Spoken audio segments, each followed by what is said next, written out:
എറണാകുളം പറവൂരിൽ അയൽവാസിയുടെ ഭീഷണിയെ തുടർന്ന് പറവൂർ കോട്ടുവള്ളിയിൽ വീട്ടമ്മ ജീവനൊടുക്കിയ സംഭവത്തിൽ ആത്മഹത്യാ പ്രേരണ കുറ്റം ചുമത്തും.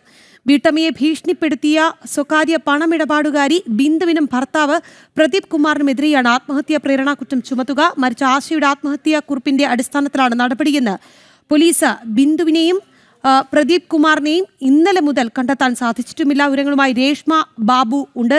രേഷ്മ, ഈ പ്രതിസ്ഥാനത്തുള്ളവർ ചിലർക്കാരല്ല, റിട്ടയർഡ് പോലീസ് ഉദ്യോഗസ്ഥനാണ്. ഒപ്പം ഇവരെ ഇനി കണ്ടെത്താൻ പോലീസ് ഒരുപാട് പണിപ്പെടേണ്ടി വരും എന്നുള്ള രീതിയിലേക്കാണോ കാര്യങ്ങൾ പോകുന്നത്? അതെ രാഖി, അയൽവാസികളുടെ ഭീഷണിയെ തുടർന്ന് പുഴയിൽ ചാടി മരിച്ച ആശ ബെന്നിയുടെ മരണത്തിൽ വലിയ രീതിയിലുള്ള ആക്ഷേപങ്ങൾ കുടുംബം ഉന്നയിച്ചിരുന്നു. പോലീസിന്റെ ഭാഗത്തുനിന്നും ഗുരുതരമായിട്ടുള്ള വീഴ്ച ഉണ്ടായി എന്നുള്ളതാണ് കുടുംബത്തിന്റെ ആരോപണം. അതിനിടയിൽ തന്നെയാണ് ഈ ബിന്ദുവിനും പ്രദീപ് കുമാറിനുമെതിരെ ആത്മഹത്യാ പ്രേരണ കുറ്റം ചുമത്തുമെന്നുള്ള കാര്യം പോലീസ് വ്യക്തമാക്കിയിട്ടുള്ളത്. ഞാനിപ്പോൾ നിൽക്കുന്നത് പറവൂർ താലൂക്ക് ആശുപത്രിയിലാണ്. ഇവിടെ പോസ്റ്റ്മോർട്ടം നടപടികൾ പുരോഗമിക്കുന്നുണ്ട്. പോസ്റ്റ്മോർട്ടത്തിന് ശേഷം മൃതശരീരം ബന്ധുക്കൾക്ക് വിട്ടുകൊടുക്കും.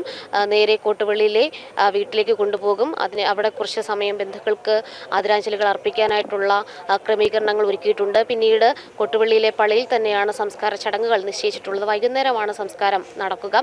ഇന്നലെ 2 മണിയോടുകൂടിയാണ് ആശാ ബെന്നി കൊട്ടുവള്ളി പുഴയിൽ ചാടി മരിച്ചത്. നിരന്തരം ബിന്ദുവും ഭർത്താവ് റിട്ടയർഡ് പോലീസ് ഉദ്യോഗസ്ഥൻ കൂടിയായിട്ടുള്ള പ്രദീപ് കുമാറും വലിയ രീതിയിൽ ഭീഷണി നടത്തിയിരുന്നു. ഇത് സംബന്ധിച്ച് ആലുവ SP ഓഫീസിലടക്കം പരാതി കൊടുത്ത സമയത്ത് പറവൂർ പോലീസ് സ്റ്റേഷനിലേക്ക് പരാതി കൈമാറിയിരുന്നു.